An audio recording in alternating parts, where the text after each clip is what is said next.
오늘 말씀을 통해서 사실은 요한일서 전체를 좀 살펴봤으면 좋겠습니다. 짧은 편지 형식을 띠고 있는 성경입니다.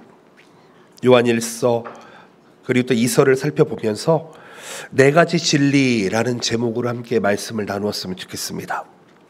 이 자리에 함께 계신 성도 여러분, 여러분들의 귀와 여러분들의 마음문이 열려서 하나님의 말씀이, 진리의 말씀이 깨달아지시기를 축복드립니다. 지금 이 사도 요한이 쓴 편지 요한일서 5절 말씀을 보시게 되면 이렇게 이야기합니다. 우리가 그에게서 듣고 너희에게 전하는 소식은 이것이니 곧 하나님은 빛이시라. 그에게는 어둠이 조금도 없으시다는 것이니라 라고 선포합니다. 여러분, 선언합니다. 우리를 죄의 어둠에서 끌어내어서 참된 빛 대신 하나님 안에 거하도록 하시니가 예수 그리스도이신 줄로 믿습니다. 여러분, 이 빛은 단순한 지식이 아닙니다. 거룩과 진리가 결합된 하나님의 본질을 이야기하며 이 안에서만 우리의 삶은 정결해지고 거룩해지고 참된 교제가 이루어짐이 있을 수 있음을 우리에게 가르쳐주고 있습니다. 여러분, 오늘 제가 여러분들과 함께 나누고 싶은 것은 네 가지 주제입니다. 네 가지 진리입니다. 여러분, 이 네 가지를 여러분의 신비에 오늘 새겨보시기를 축복드립니다. 첫 번째는 우리는 빛 가운데 나아가야 한다는 것입니다. 두 번째로는 사랑으로 서로를 섬기는 삶을 살아야 한다는 것입니다. 세 번째로는 거짓 영과 선한 영을 분별할 줄 알아야 한다는 것입니다. 마지막으로 네 번째로는 예수 그리스도를 믿는 믿음, 그 확신을 가지고 영원한 생명에 거해야 한다는 것입니다. 저는 오늘 이 네 가지 주제를 통해서 하나님과의 친밀한 교제, 공동체의 거룩함, 그리고 영적 분별력, 그리고 소망의 확신을 세우시는 신앙의 기본을 세워나가시는 여러분들 되시기를 축복드립니다. 목사이기 때문에 때로는 당연한 말만 할 때가 있습니다. 당연한 말만 합니다. 그렇죠. 그리고 똑같은 얘기를 여러 번 반복합니다. 왜 그럴까요? 너무나도 중요하기 때문입니다. 저는 가끔이 아니고 거의 매주 기타를 가르치거나 악기를 가르치거나 하는 시간이 좀 있습니다. 여러분, 음악도요, 기본을 알아야지 할 수가 있습니다. 근데 그 기본이 그렇게 어렵지가 않아요. 도레미파솔라시도 할 줄 알면 누구나 음악은 할 수 있습니다. 신앙생활도 마찬가지입니다. 제가 오늘 네 가지를 주제를 삼아 보았지만 여러분, 이 네 가지에 거하게 된다면 우리의 신앙생활은 매일매일이 하나님과의 기쁨의 교제가 이루어지는 줄로 믿습니다. 나의 매일매일의 신앙생활이 교회 가는 발걸음이 가벼워지는 줄로 믿습니다. 저는 바라고는 이 시간에 빛 대신 하나님의 말씀 앞에 겸손하게 나아가시는 여러분들 되시기를 바랍니다. 특별히 오늘 네 가지 주제를 우리의 삶 속에서 어떻게 구체적으로 적용할지를 여러분 한번 점검해 보시기를 축복드립니다. 우리가 이 말씀을 마음에 새기고 우리 일상 속에서 실천하게 될 때에 주어지는 놀라운 은혜를 누려보시기를 축복드립니다. 아멘. 첫 번째입니다. 첫 번째 나누고 싶은 주제는 빛 가운데입니다. 빛 바깥이 아닙니다. 빛 가운데 있는 것입니다. 사도 요한은 이렇게 이야기합니다. 7절에서 그가 빛 가운데 계신 것 같이 우리도 빛 가운데 행하면 우리가 서로 사귐이 있고 그 아들 예수의 피가 우리를 모든 죄에서 깨끗하게 하실 것이요. 이렇게 이야기합니다. 잘 보십시오. 어떤 단어가 반복되어지고 있습니다. 빛 가운데, 빛 가운데. 그리스어로 빛을 포스라고 합니다. 이것은 단순한 빛 이상의 것들을 담고 있는, 함축하고 있는 단어입니다. 이 포스라고 하는 빛은 거룩과 진리가 결합된 하나님의 본질을 의미합니다. 즉, 우리를 죄의 어둠으로부터 해방시키는 그 빛, 그 빛이 바로 포스입니다. 여러분, 우리가 빛 가운데 살아간다고 하는 것은 하나님의 말씀에 순종하면서 하나님의 성품을 우리의 자세로 드러내는 것을 의미합니다. 제가 매번 믿음이 있는 사람의 특징이 무엇인지 아십니까? 믿음의 자세가 다릅니다. 자세가 달라요. 여러분, 이 애티튜드가 다르다는 것입니다. 빛 가운데 거하는 사람들은 하나님과 교제를 한다고 이야기하는데요, 이것은 단순한 만남을 넘어서서 삶을 나눈다는 것입니다. 이 성경에서 교제라는 단어 여러분 잘 알 것입니다. 교제, 코이노니아라는 단어를 사용을 합니다.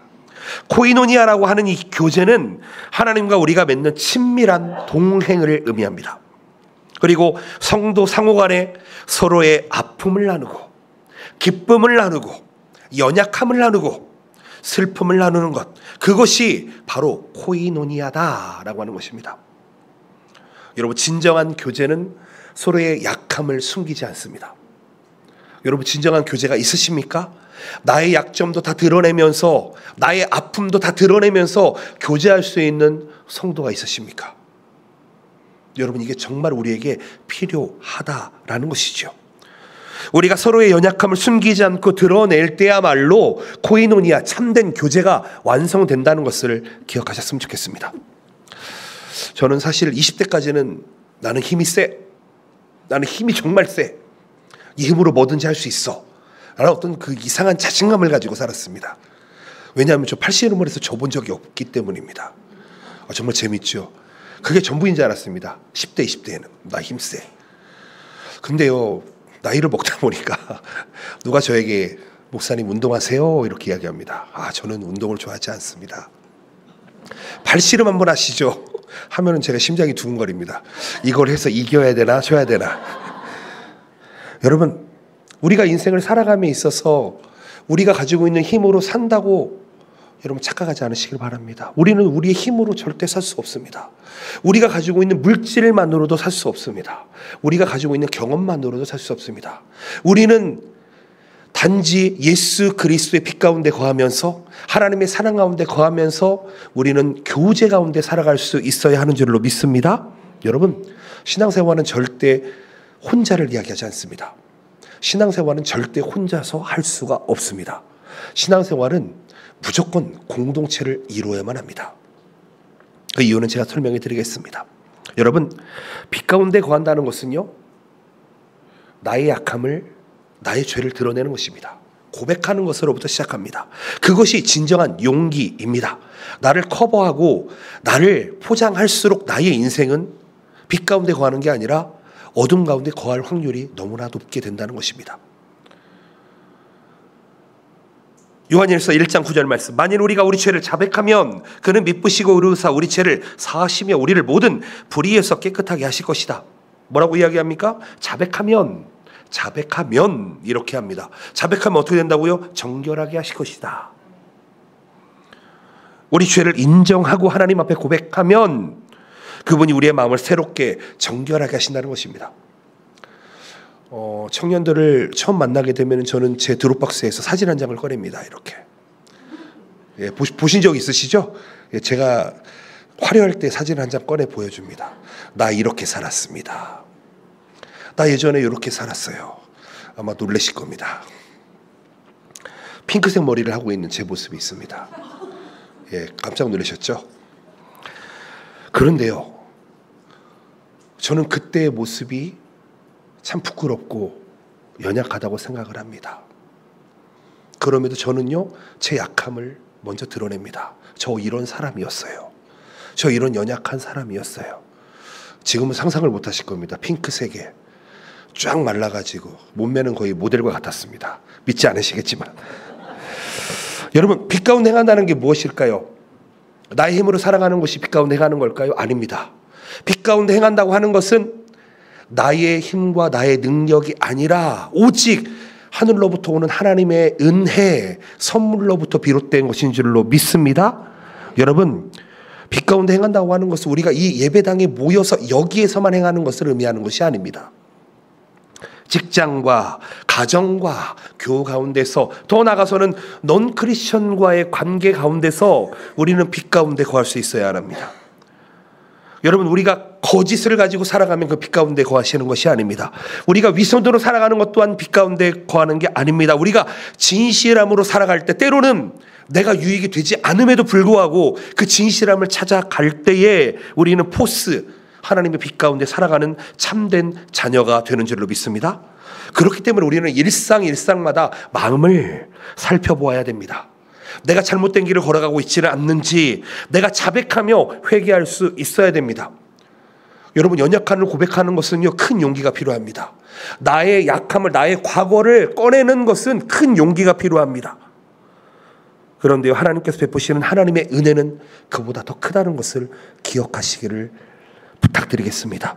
여러분, 매일 빛 가운데 걸어가시기를 바랍니다. 포장하지 마시기를 바랍니다. 거짓과 위선에 쌓여 살아가지 않으시기를 바랍니다. 각자의 자리에서 빛 가운데 행하시는 여러분들 되시기를 축복드립니다. 빛 가운데 거한다고 하는 것은요, 책임감을 동반합니다. 의무를 동반합니다.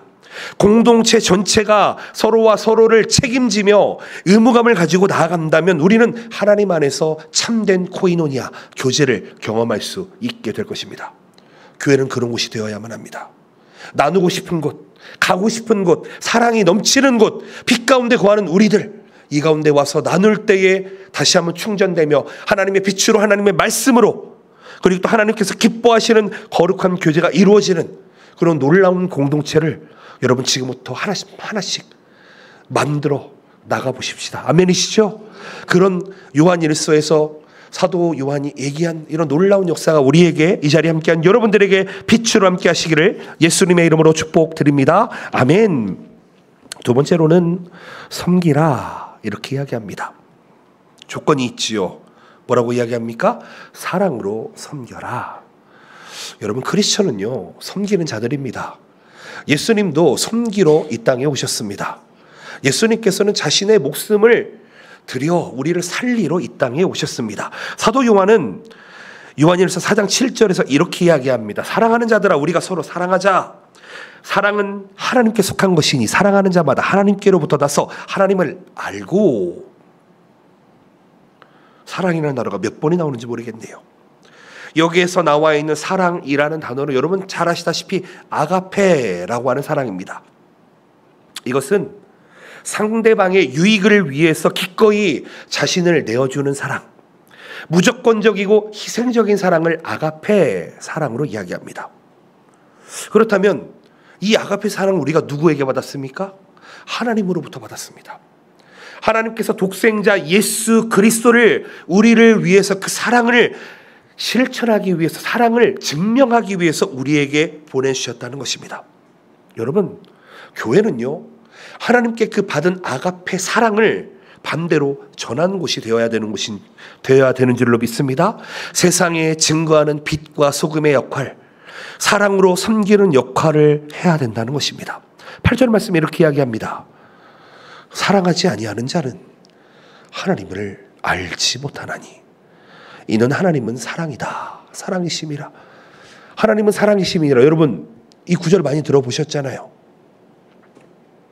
여러분이 오늘 본문 말씀의 선언은 단순한 진술이 아닙니다. 하나님의 본질이 뭐라고 이야기합니까? 아가페, 사랑이다라고 이야기합니다. 여러분, 이 사랑은요, 우리의 조건을 따지질 않습니다. 우리의 자격을 따지질 않습니다. 너가 어떤 조건을 가지고 있으니까 이 사랑을 받을 만한 자격이 있어, 이런 자격이 있으니까, 그런 사랑이 아닙니다. 그것을 뛰어넘어서 먼저 다가오는 은혜, 선물의 사랑입니다. 우리를 구원하시기 위해서, 우리를 사랑하셔서 이 땅에 오신 분이, 십자가에 달리신 분이 누구십니까? 그리스도 예수님이십니다. 십자가의 절정이 예수님의 사랑, 아가페 사랑을 증명하는 사랑이었습니다. 19절 말씀에 뭐라고 이야기하는지 아십니까? 우리가 사랑함은 그가 먼저 우리를 사랑하셨음이라, 이렇게 이야기합니다. 뭐라고 이야기합니까? 그가 먼저, 다시 한번 말씀드립니다. 하나님께서 우리를 먼저 사랑하셨습니다. 아멘이십니까? 우리는 하나님을 사랑할 수 있는 존재가 아닙니다. 하나님을 알 수도 없습니다. 그런데요, 하나님께서 우리에게 먼저 계시하시고 내가 너를 사랑한다, 사랑했다라고 이야기합니다. 먼저라고 하는 단어는요, 순서상으로 첫 번째를 의미합니다. 첫 번째. 즉, 우리의 사랑은, 하나님의 사랑은 하나님으로부터 시작된 아가페 사랑이다. 그런데 우리도 또한 그 하나님의 사랑을 알고 그 하나님의 사랑을 실천할 때, 서로 사랑할 때, 그것은 우리의 공로가 아닌 하나님께서 주신 은혜의 사랑이다라는 것입니다. 다시 한번 말씀드려볼까요? 우리가 사랑을 행한다고 생각하는데요, 그런데 우리가 하는 사랑은 하나님의 사랑이 아닙니다. 하나님의 사랑에 충만해서 자연스럽게 흘러나는 사랑이 하나님의 사랑이어야 하는 줄로 믿습니다. 제가 사랑을 몇 번 얘기했는지 모르겠네요. 그런데요, 여러분, 제가 이 사랑을 왜 이야기하는 줄 아십니까? 제가 이 답을 드리기 위해서입니다. 인생을 살아가다 보면 두려울 때가 있습니다. 미래에 대한 두려움, 나의 앞길에 대한 두려움, 어떻게 될지 모르니까요. 나 저 자매랑 결혼을 할 수 있을까? 저 형제랑 결혼을 할 수 있을까?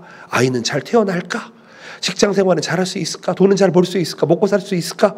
여러분, 우리에게는 언제나 두려움과의 전쟁이 있습니다.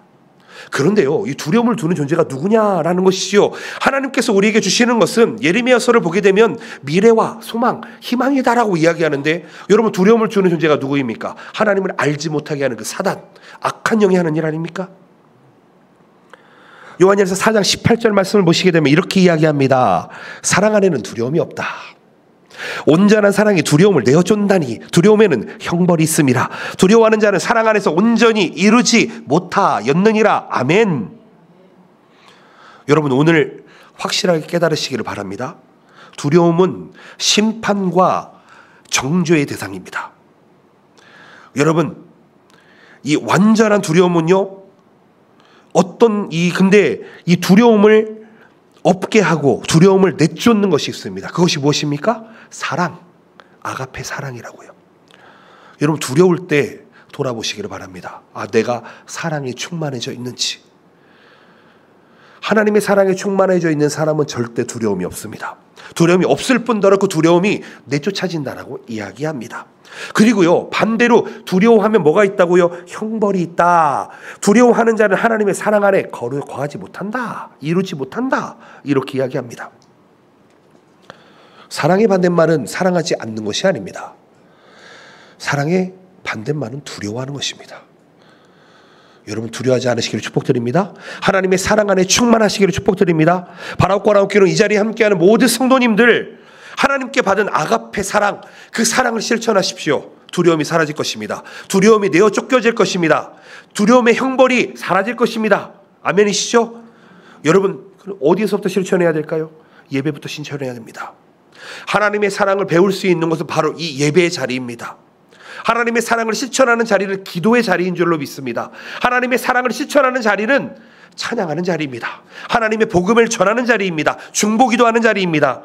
새 가족들을 섬기고 교회를 섬기고 성도를 섬기고 더 나아가 이웃을 섬기는 그 사람에게는 두려움이 없습니다.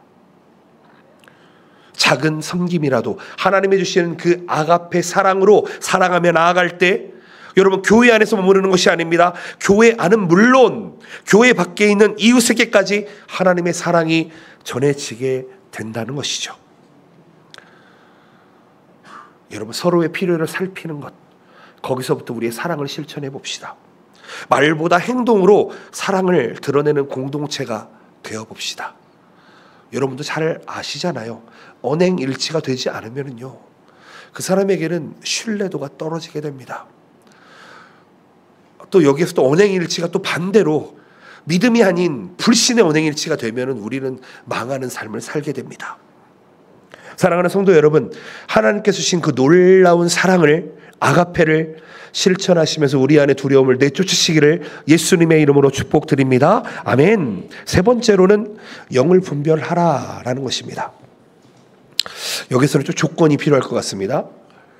여러분, 우리는 세상 사람들은 눈에 보이는 것과 육신을 가지고 살아갑니다. 거의 눈에 보이는 가치관이나 그런 것들로 살아가게 되지요. 그런데 우리 예수 그리스도를 믿는 자들은요, 한 가지의 세계를 더 살아가게 됩니다. 사실은 세상 사람들은 그 부분을 간과하면서 살아가죠. 바로 영의 세계입니다. 여러분, 우리는 둘 중에 하나밖에 없습니다. 선한 영에 속해서 살아가는지 아니면 악한 영에 속해서 살아가든지 둘 중에 하나입니다. 여기에서 벗어날 수 있는 존재는 이 세상에 존재하지 않습니다. 여러분들은 예수 그리스도를 영접함으로 말미암아 선한 영이신 하나님의 영으로 살아가는 줄로 믿습니다. 그런데요, 안타깝게도 악한 영에 속해 살아가면서도 자기가 악한 영에 속해 있는지를 모르는 많은 사람들이 일본에 있다는 것이죠. 일본의 크리스천 비율이 0.8% 이렇게 이야기합니다. 여기서 말하는 크리스천은 개신교를 이야기하는데 카톨릭을 포함한 숫자입니다. 가톨릭을 빼고 프로테스탄트, 정말 우리 기독교를 얘기하면은 한 0.4% 정도밖에 되지 않는다고 이야기합니다. 여러분, 일본 땅은 흔히들 말하는 미전도 종족, 미선교 종족이라는 말로써 선교학적으로 사람들이 이야기합니다. 여러분, 우리가 이 땅을 살아갈 때에 영을 분별하지 않으면은요, 99.2%가 하나님을 알지 못하는 사람들로 있다는 것을 우리가 좀 기억하면서 나아갈 수 있어야 할 것입니다. 요한일서 4장 1절 말씀 이렇게 이야기합니다. 사랑하는 자들아, 영을 다 믿지 말고 오직 영들이 하나님께 속하였나 분별하라. 많은 거짓 선지자가 세상에 나왔음이니라. 영, 이렇게 이야기하죠. 여러분, 영이라는 단어 푸뉴마라고 하는 그리스어로 되어 있습니다. 보이지 않는 영적 세계를 의미할 것입니다. 사도 요한은 우리에게 이렇게 이야기합니다. 모든 초자연적인 메시지나 감동을 무조건적으로 수용하는 태도를 조심해라, 이렇게 이야기하고 있습니다. 그 말씀이 하나님의 진리인지 아닌지 시험해라, 이렇게 명령하고 있습니다. 여러분, 이 시험은 단순한 의심이 아닙니다. 성경의 기준대로 대조해서 그 진위를 파악하는 영적 훈련을 하라는 것입니다. 우리 제자훈련팀이 오셨습니다. 여러분, 훈련이라는 게 우리 신앙생활에 얼마나 중요한지 아십니까? 신앙생활은 훈련되어져야 됩니다. 아멘이십니까? 훈련이 되어진다는 누가 훈련합니까? 여러분, 군사들이 훈련을 합니다. 왜요? 매일 똑같은 것을 반복적으로 숙달하다 보면 그게 자다가도 어떤 긴박한 순간에 그게 드러날 수 있기 때문입니다. 요한일서 4장 2절 말씀, 이로써 너희가 하나님의 영을 알지니 곧 예수 그리스도께서 육체로 오신 것을 시인하는 영마다 하나님께 속한 것이요. 분별의 핵심의 잣대를 이야기합니다. 뭐라고요? 육체로 오신 예수 그리스도를 시인하는 것이다. 여러분, 너무 중요합니다. 우리가 예수님을 믿는데 어떤 예수님을 믿느냐라고 하는 것입니다. 예수님께서는 하나님의 아들, 즉 하나님의 본체로 이 땅에 오셨습니다. 그리고 예수님께서는 100% 육신을 가지고 이 땅에 오셨습니다. 여러분, 예수님께서는 100% 하나님이시고 예수님께서는 100% 사람이십니다. 그런데 예수님께서 이 땅에 오신 것을 시인하는 영마다, 즉 고백하는 영마다, 증거하는 영마다 하나님의 것에 속해 있다, 이렇게 이야기합니다. 하나님께 속한 자. 여러분, 즉 예수님이 실제 사람으로 이 땅에 오셨다는 것을 믿고 고백하는 영이 어떤 영이라고요? 선한 영이라고요. 성령이라고요. 이 기준을 통해 우리는 거짓 메시아와 이단의 영을 분별할 수 있어야 됩니다. 일본 땅에도 신천지가 많이 들어와 있습니다. 일본 땅에도 JMS가 많이 들어와 있습니다. 일본 땅에도 뭐 사실 요즘 통일교는 좀 많이 하나님 은혜로 잘 망한 건지 망해간 건지 감사하죠. 그런데요, 저는 교회에 있다 보면 가끔 여호와의 증인 사람들이 온다든지, 때로는 신천지에 있는 교회 일본인 목사가 저에게 우리 같은 교회니까 MOU를 맺자고 연락 오는 경우도 있습니다. 진짜 어이가 없습니다. 같은 교회라고 이야기하는데 저는 그렇게 생각하지 않습니다. 여러분, 신앙생활을 하다 보면 분별해야 될 때가 있습니다. 반드시 분별해야 됩니다. 어떤 영을요? 선한 영과 악한 영을요. 가려내고 판별해야 됩니다. 공동체 안에서 놀라운 계시나 웅장한 방언이나 이런 것들을 볼 때에, 현상이 나타날 때에 현혹되기 쉽습니다. 그런데요, 여러분, 그게 본질이 아닌 것을 알아야 됩니다. 교회는 언제나 하나님의 말씀, 진리, 로고스의 말씀을 잣대로 삼아야 하는 줄로 믿습니다. 아멘이시죠? 요즘 아내랑 유튜브를 보다 보면은 어떤 사람들의 설교나 어떤 사람들의 메시지를 들을 때가 있습니다. 그런데요, 반드시 분별합니다. 반드시 함께 이야기합니다. 저분에게서는 이렇게 얘기하는구나, 저렇게 얘기하는구나. 여러분, 성경 유튜브 볼 때요, 잘 분별해 보시기 바랍니다. 이단이 뭐가 이단인지 아십니까? 끝이 다른 게 이단입니다. 그렇죠? 끝이 다른 게 이단이라고요. 99.9% 똑같이 가다가 마지막에 휙 틀어가지고 그냥 휙 홀려버립니다.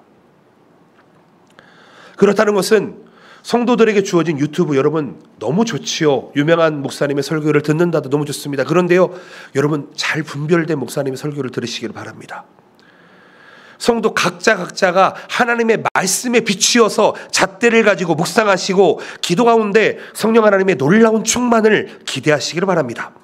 그리고 하나님께 묻는 습관을 가지셔야 됩니다. 우리는 그럴 때야말로 참된 영을 분별하는 지혜를 얻게 된다는 것입니다. 여러분, 영 분별의 훈련은요, 말씀으로만 할 수 있습니다. 말씀 훈련을 받으셔야 됩니다. 교회의 작은 그룹 가운데, 어떤 팀 가운데, 부서 가운데 여러분 영적인 분별 훈련이 필요합니다. 그래서 중보기도도 필요하고요. 그래서 교회 안에서 드려지는 모든 공적 예배 가운데 여러분들이 마음을 모아야 하는 것입니다.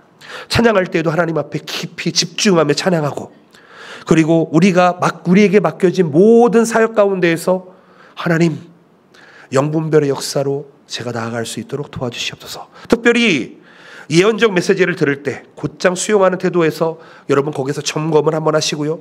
지도자와 함께 숙고하면서 여러분 함께 나아갔으면 좋겠습니다.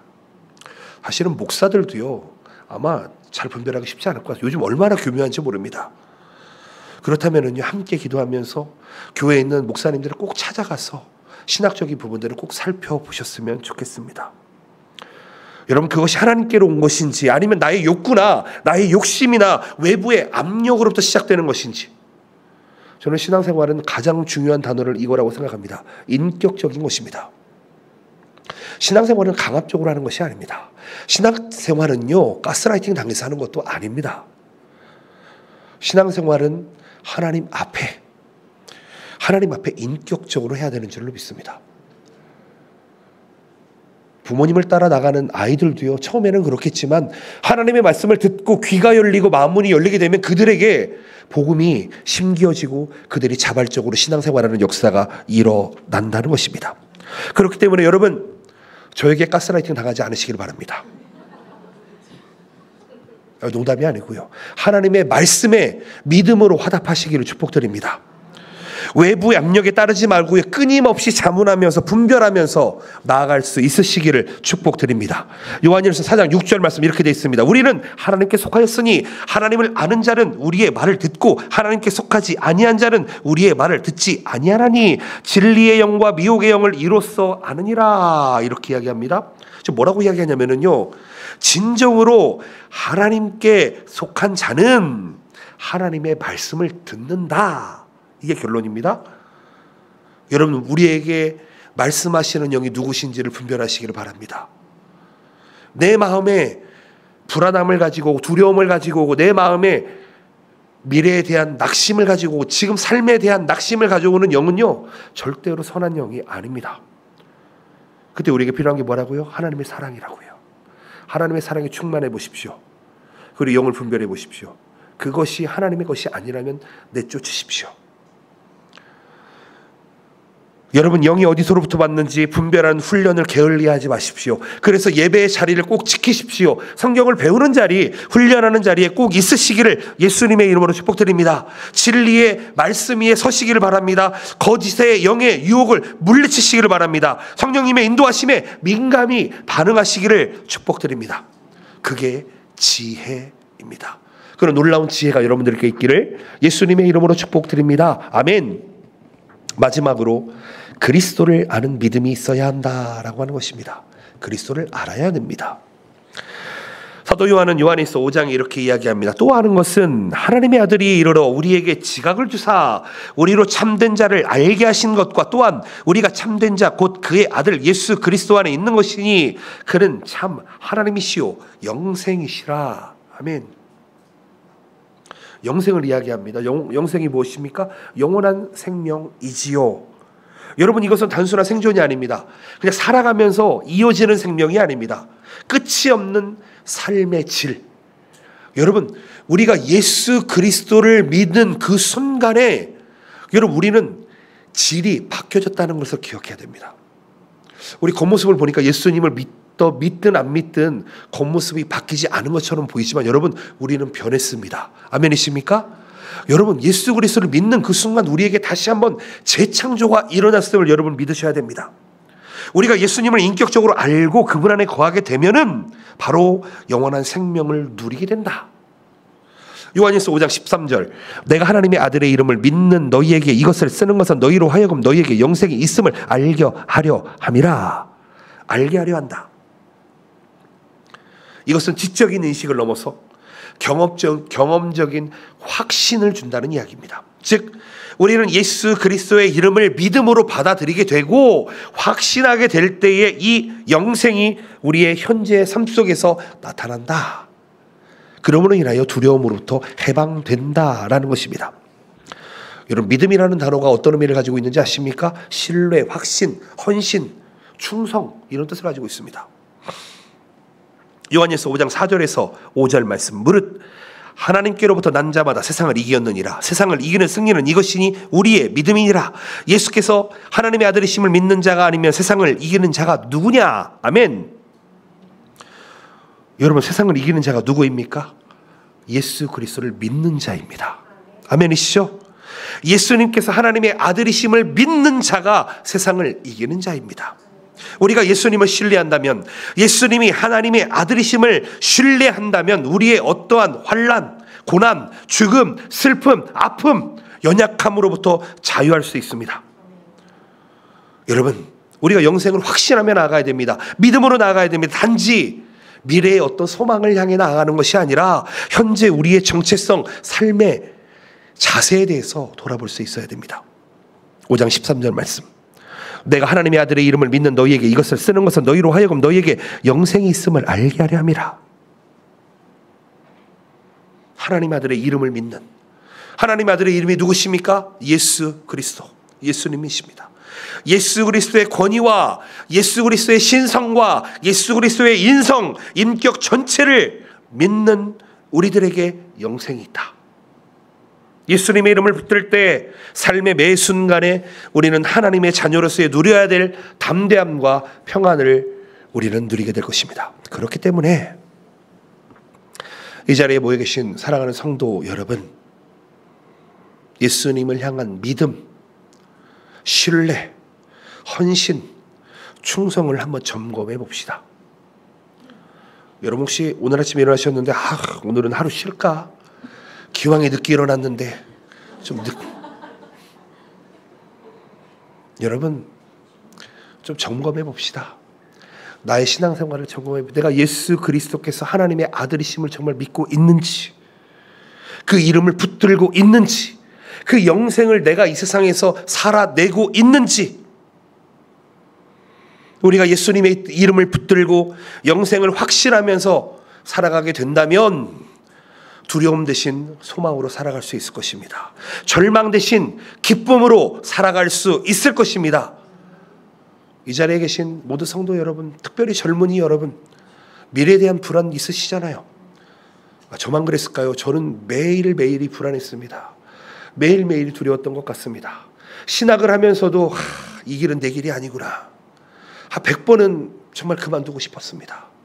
그런데 하나님께서는 그 연약한 저를 붙들고 믿음의 확신을 주시고 여기까지 끌어주셨습니다. 여러분, 두려울 때 어떻게 해야 된다고요? 사랑에 충만하십시오. 절망이 이럴 때 어떻게 해야 된다고요? 여러분, 하나님의 사랑에 충만하십시오.